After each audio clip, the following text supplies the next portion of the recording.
Hello everybody, welcome to our session on Microsoft Excel. Today's session we will focus on user-defined formula generation only, but then another focus. Just for your quick revision, last class we were discussing about formula calculation in Excel, and you have done you have done the assignment and uploaded also. Remaining people who have not yet done the Excel assignments, try to complete it off within this week. Because next week we will be starting with our PowerPoint. Before that, I want everybody to finish the Excel assignment. Clear?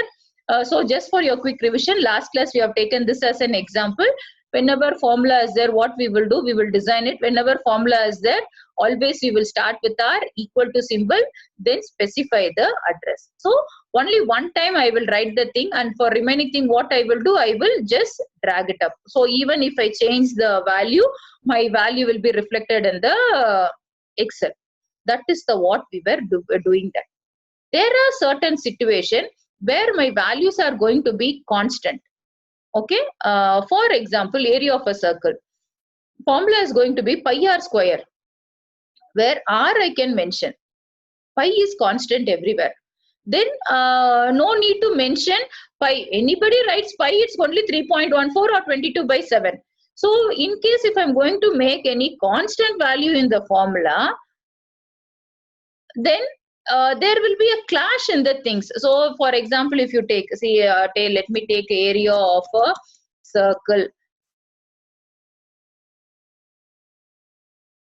Let me increase the screen size so that it will be easy for you to see.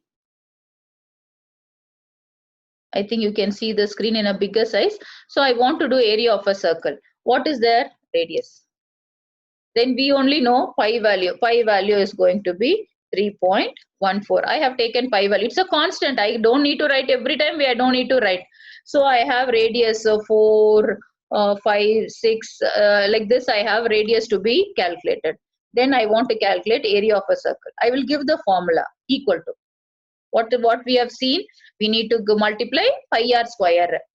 Pi is 3.14. Yes, I have taken. Address of pi is going to be L2. Then into r is the formula. Pi r square. No, so 4. Once again multiplication. Once again r. Press enter. Yes, perfectly my first answer will be available. But when it comes to second answer, I will click it and drag it.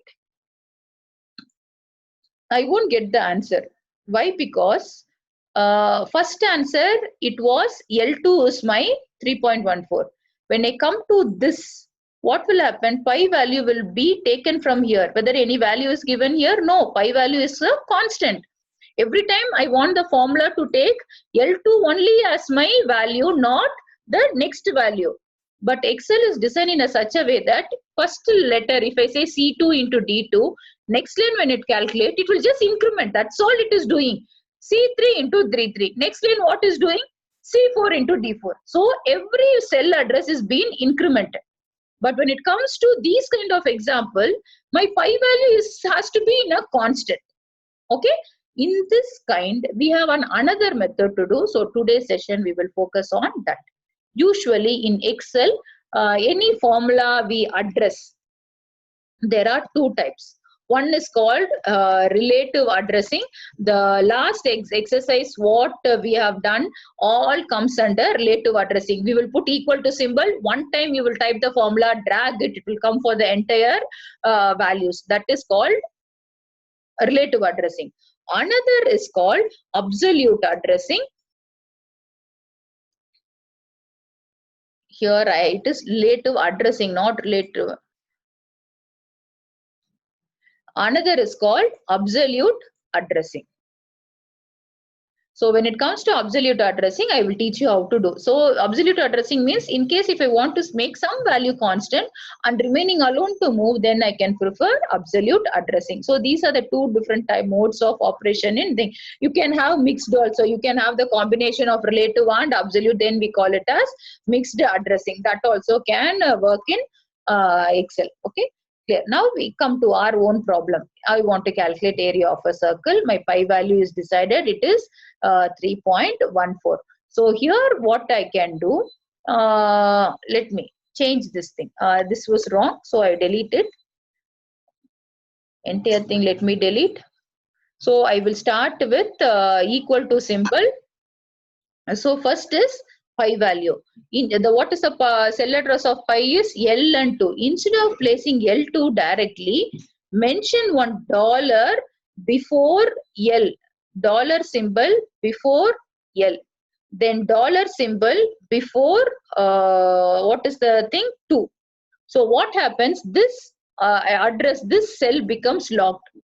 This will become a constant. It's not going to change throughout the formula. Understood? That means before the row name and before the column name, you have to use the dollar symbol.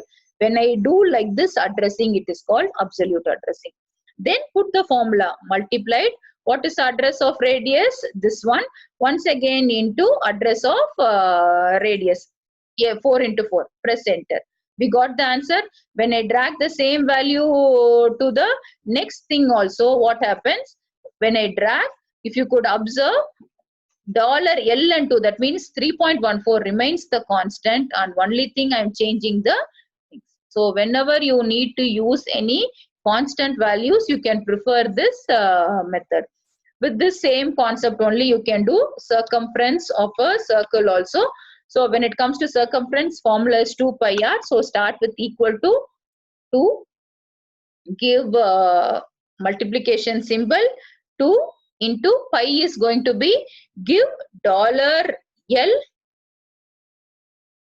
$2. So this becomes locked into r. Then press enter.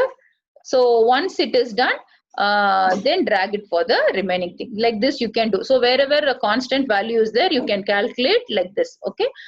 Based on this, today's session I will send an assignment, a simple formulas only, where by one value will be constant. You need to make it locked and then you need to calculate. Try it out and let me know you're able to do it off. Okay. This is about this session.